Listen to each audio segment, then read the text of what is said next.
Hello, and welcome to the Come to Your Senses podcast. I'm your host, embodiment-based coach, Mary Lofgren. Here, we explore how to live bravely and beautifully through a lifestyle of embodiment. You'll hear gems to empower you around mindset, mindfulness, somatic psychology, and neuroscience, as well as beauty, food, style, and the art of slow living to meet your soul through the senses. I am so happy that you're here. Let's begin.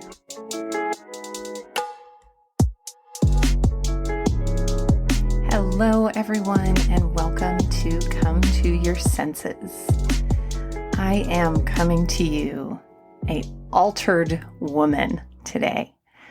This past weekend, I fulfilled a dream that was 7 years in the making, but really more like multiple lifetimes in the making, because this past weekend I had a photo shoot with my good friend, Ali Monday. Her business, you've probably heard me talk about her a million times on this podcast because she's such a cherished friend, but also because she is someone who I just really look to for leadership in leading with erotic aliveness, which we're going to talk about today, what that means and what that might look like for you in your life. And Ali has devoted her life to the beauty, the honest beauty of the human body through her photography business called Lady Groove. And Ali actually has a book of all of her portraits, or a collection of her portraits called Her Body that we'll put in the show notes. Anyway, I could spend this entire episode gushing about Ali and the experience, but there was one particular moment that I wanted to share, which was while I was having my makeup done. I said to Ali was moving around the space with a tiny piece of sage and placing her hand on my back and bringing that fragrant aroma to my senses and offering me lemonade and just making it like one of the things that is so unique about Ali's presence, but also her style of working, is that she brings the feeling of the experience first before the form or the visual. And as she was walking around, I said, I love the way sage burns in your hand, because I've watched Ali sage and smudge people and places before. And there's this familiarity between Ali and the sage. And the makeup artist who had been listening to us the entire morning said, I really got to up my game with how I talk to my girlfriends. And that so inspired me. And that brings us to our topic du jour, which is romancing your friends. This topic was actually brought to me by another good friend of mine who shared some of her requests for episodes on the podcast. And if you have any desires for episodes that you'd like to hear, or if you could imagine sitting across the table from me, drinking some rose petal tea, what question would you want to ask me? What can I support you with? You can share those questions with me at schoolofsensualliving.com/wand. But I digress. Back to our topic for today. Romance, as I've shared many times, as we have many episodes in our collection on the multidimensional nature of romance. And actually, if you visit the show notes in the link below this episode, you'll find a few gems from our self-romance collection that I've assembled for you if you want to delve deeper into this multidimensional nature. But I did a lot of research prior to this episode on the word romance and its etymology and its root. And the one that stirred me and moved me the most is that the root of the word romance really comes from the essence of poetry.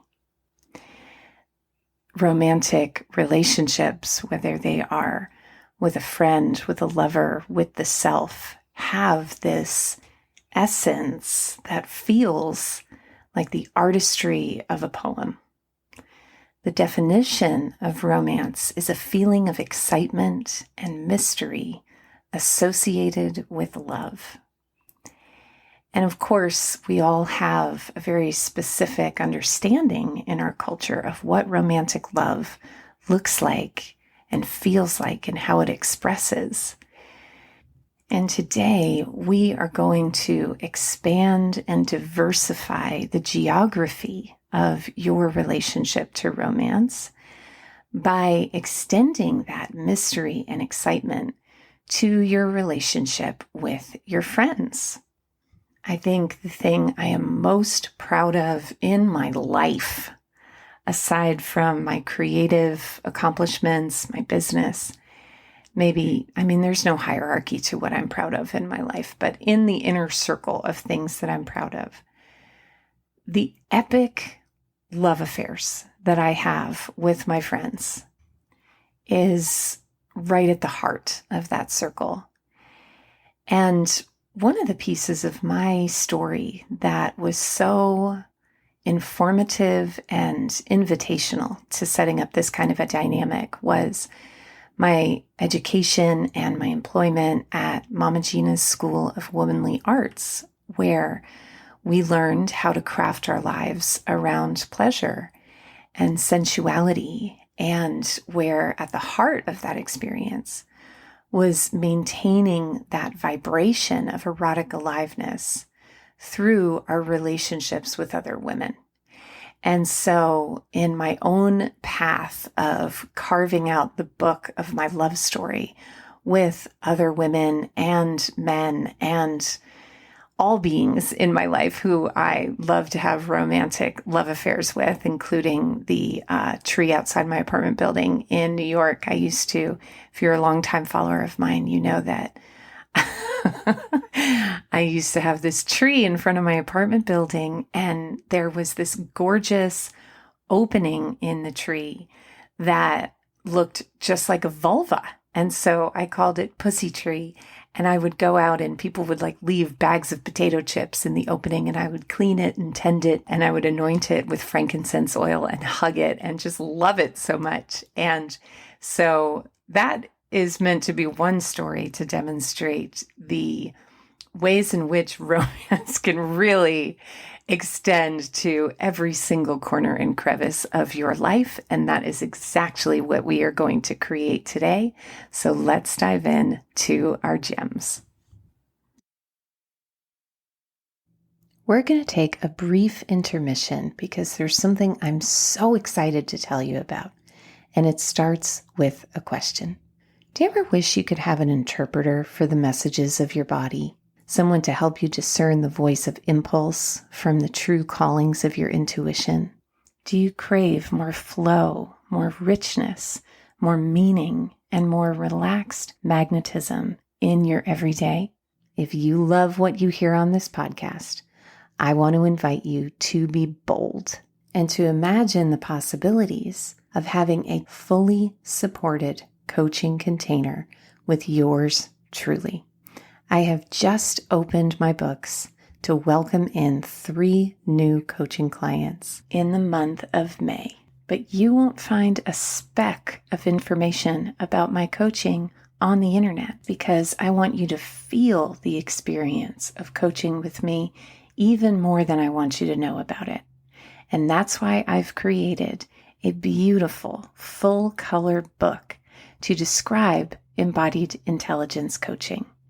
Part Mad Libs, part coloring book, part brochure. This captivating catalog will draw you into an experience of embodiment and invite you to imagine the possibilities of relying not only on your brilliant mind, but on the full, rich, limitless landscape of your full embodied intelligence. Let's bathe your neural pathways in beauty and meet your soul through the senses at schoolofsensualliving.com/coaching today.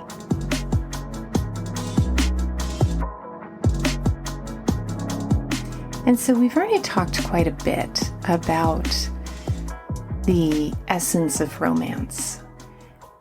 And where I'd like to begin, when you hear romancing your friends, you might leap in excitement to jump in my lap and hear every single thing I want to say on the topic, or you might be terrified and intimidated by the very idea of such a thing. And I want to just set us up, till the soil for the seeds of our gems to have a fertile place to land, by talking about this experience, which is really at the heart of everything we do here at Come to Your Senses, of erotic aliveness. Here we define coming to our senses in the same way that Audre Lorde defines the nature of the erotic in her beautiful article, Uses of the Erotic as Power. And she talks about the erotic as simply our fully feeling self. This article is something that I could do a whole dissertation on. In fact, I might even add that to my desire list, is pursuing a PhD program and writing a dissertation all about this one particular article, because it contains so many gems and so many treasures, and each sentence is just like a paper doll that you can pick up and string out and look at so many different facets. But anyway, we'll pop a link to that in the show notes as well. Erotic aliveness. I was listening to another good friend, my friend Kasia Urbaniak, on Russell Brand's podcast recently. And he was talking about, I forget what he was talking about exactly, but he said it was very erotic, but very not sexual. And I thought that was such a perfect way to describe the nature of this erotic aliveness, where all of your senses are on board and where there's a sense of passion and excitement, but it appears in sometimes a very subtle way. It might be the kind of passion that could burn your house down, but mostly my experience of erotic aliveness is this experience of congruence, where my mind and my heart and my body and my spirit are all tuned to the same frequency. And that frequency is something that I create in how I live my life, in my daily practices, my daily ways of being, the things that I do, the things I bring in and take out of my life. But I would say that that's about 30% of how I maintain my sense of erotic aliveness. The rest is my relationships. We are social animals, and we need each other in order to co-regulate. A lot of my clients, one of the things that we'll work on is the assumption that if they feel bad, or if they feel disembodied or numb or overwhelmed, that they just need to meditate more or be more grateful, or, that it's their fault, basically. And I'm a big supporter of rewiring victim consciousness, but I also believe that in the age of learning about codependency, there is a hyper-independence that actually leads to isolation and avoidance of intimacy and drawing from this warm well of honey that is connection, that is our birthright and is one of the most essential nutrients to our health. I also experience my full erotic aliveness in my relationships where I'm not holding back and where I'm not censoring parts of myself in order to belong, where I know that there's a seat for every part of me at that table, and where I welcome a seat for every part of that person I'm in relationship with. And so, with that, how do we bring this essence and this sometimes mysterious and elusive energy of erotic aliveness into the very real experiences of how we relate to one another. And so I created a few gems today that are based around the 5 love languages and how to bring more of that essence of romance into how you talk to your friends, how you connect with them physically, how you show up for them, spend time with them, and how you mirror back to them who they are and how they impact you through your gifts. So let's start with words of affirmation. This is one area where I feel like I really have a natural talent. I'm laughing because I sometimes need to hold back. Sometimes I feel like I'm love bombing my friends with how I talk to them. But I will say that an easy place to start is with reflecting a friend's beauty. If you're a listener to this podcast, you are most likely a beauty lover and a beauty keeper, someone who carries and protects and maintains and stands for the essence and the importance of beauty in this world. And one of the most moving experiences that I had when I was working at Mama Gina's School of Womanly Arts is one of the exercises we would do something called a runway, which was pretty much what it sounds like, where each woman would have the opportunity to parade across the stage or walk down the runway of the aisle, and where there would just be this enthusiastic, unbridled whooping and hollering and praising of her beauty exactly as she was. And sometimes we'd be in various states of undress, or we'd be super dressed up, or we'd be not dressed up at all. And there was just this amplification of beauty. And my job one year was to stand at the end of the runway and kind of keep it flowing and, beckon women to keep moving on down the runway. Because even though it might be a place you fear to tread, once you get out there, you never want to leave. And I am so humbled by the gift that was to see each woman in her beauty, in her full resplendence. And it reminded me of my experiences in burlesque, where we weren't waiting to be quote unquote perfect in order to feel beautiful when we stepped out on that stage. Our beauty came from our differences and our imperfections, and from the way we showed our intellect and our creativity through our burlesque acts. And so an exercise to bring this into your own life right now is to just think about someone that you love, one of your good friends, and think about their beauty, their physical beauty, and what you love about their face or their body, maybe the way that they dress, to think about their mind and the beauty of their mind. I'm thinking about my one friend, Jennifer M., if you're listening. I love your lips and your bright, sparkling eyes and your marvelous wit. And so the practice is to savor that and then communicate that. And I always have a moment whenever I'm out to dinner with a friend.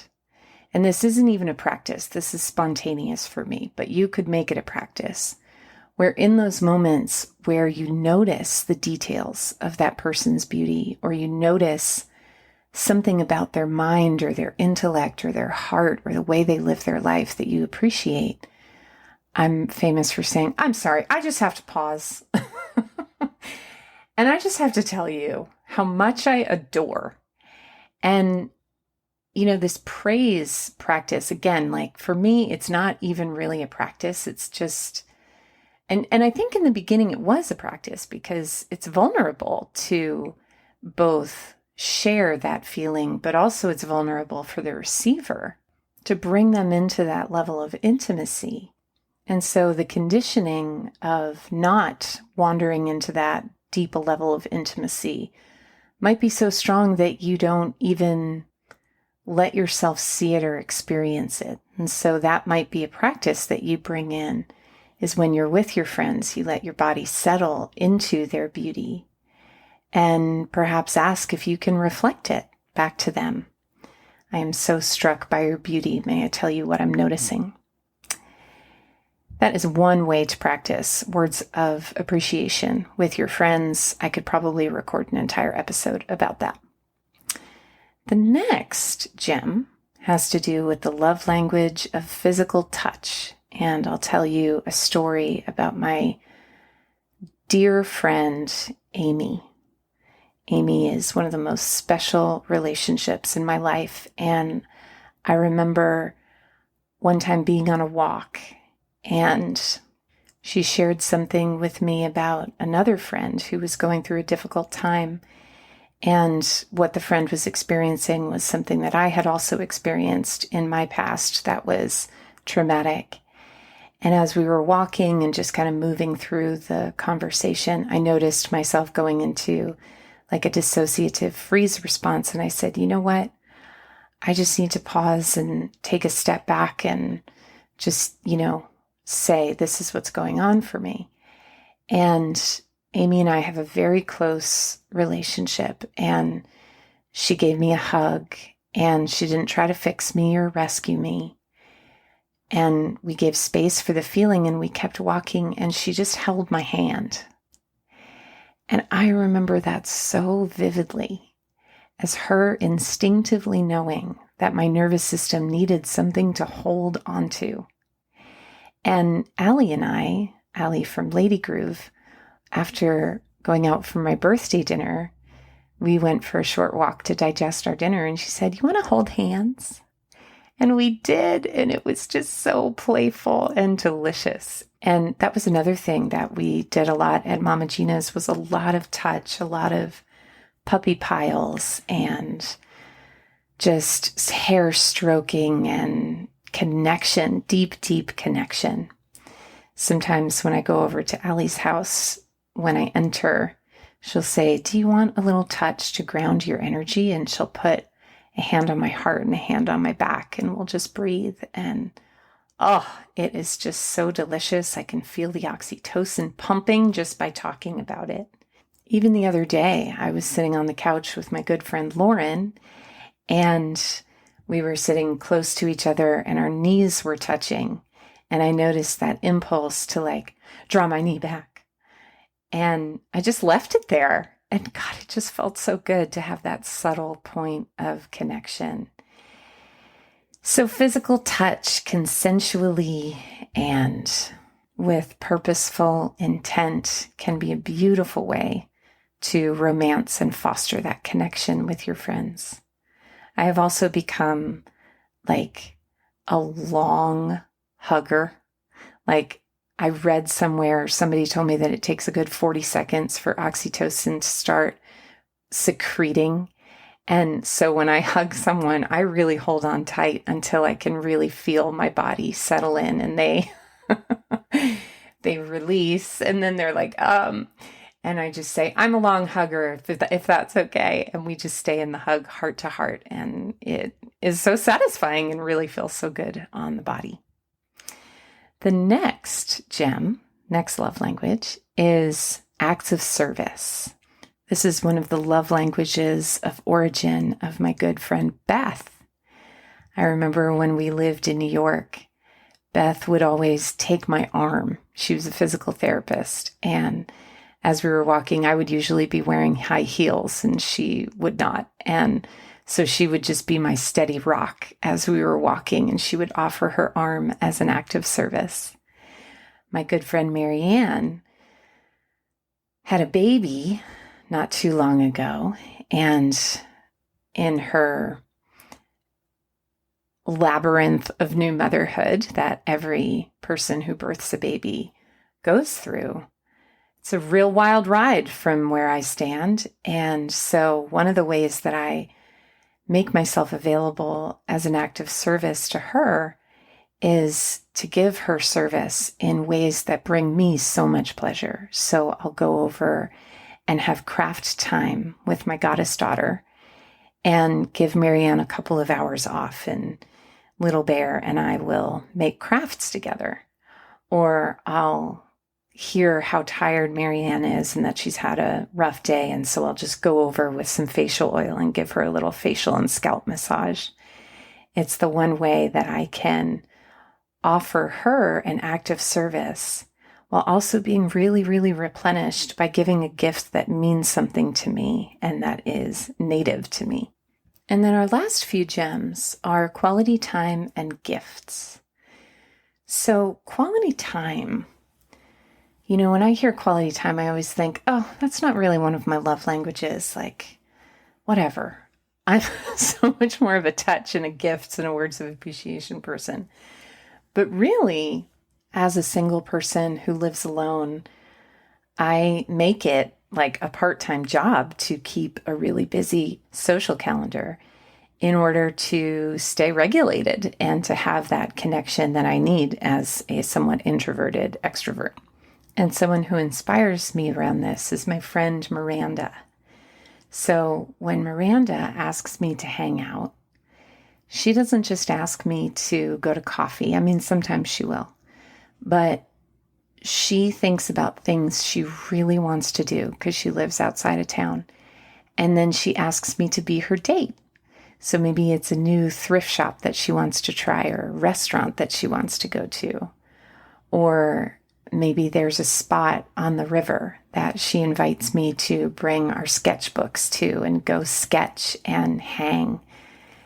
And I just get so much delight and pleasure from not only seeing her, and we do have quality time dates where we just go to sit at a bar and eat oysters and enjoy each other's company.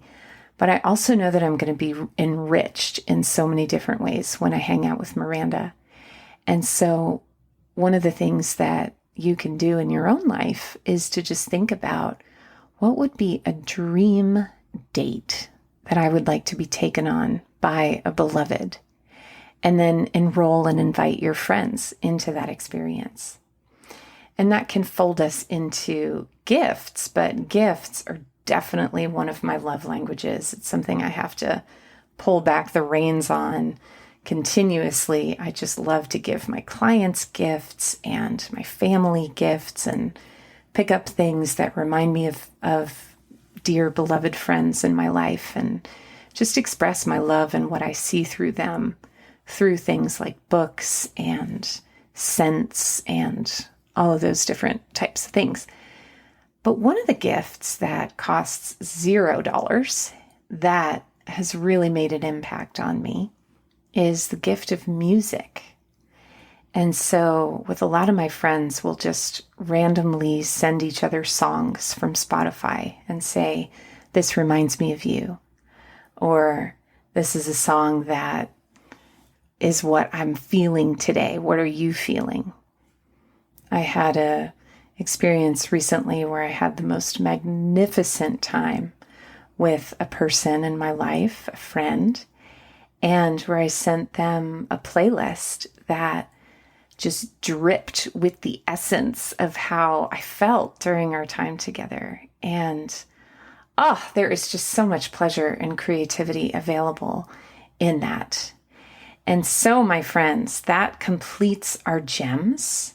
Once again, if you go to the show notes, which are below this episode, a link below this episode in the description, you'll find a link to some of the legends that were mentioned in today's episode, as well as the romance collection. And one other resource, if you're listening to this and you're thinking, well, this all sounds great, but I only have like one friend and she lives in another state or he lives in another country. No problem. I have a whole episode devoted to how to create meaningful gatherings, as well as an episode on how to foster beautiful friendships. So I have got you covered. You'll find all sorts of resources in the show notes today. And as always, thank you so much for listening. If you enjoyed this podcast, it would delight me from the tips of my toes to the bend in my pin curls to receive a gem back from you in the form of a 5-star review, a subscription to the podcast. Those tiny tributes mean the world to us podcasters. And so I would be delighted to hear from you and to receive your celebration in a review. And thank you so much for listening. I will see you in the next episode.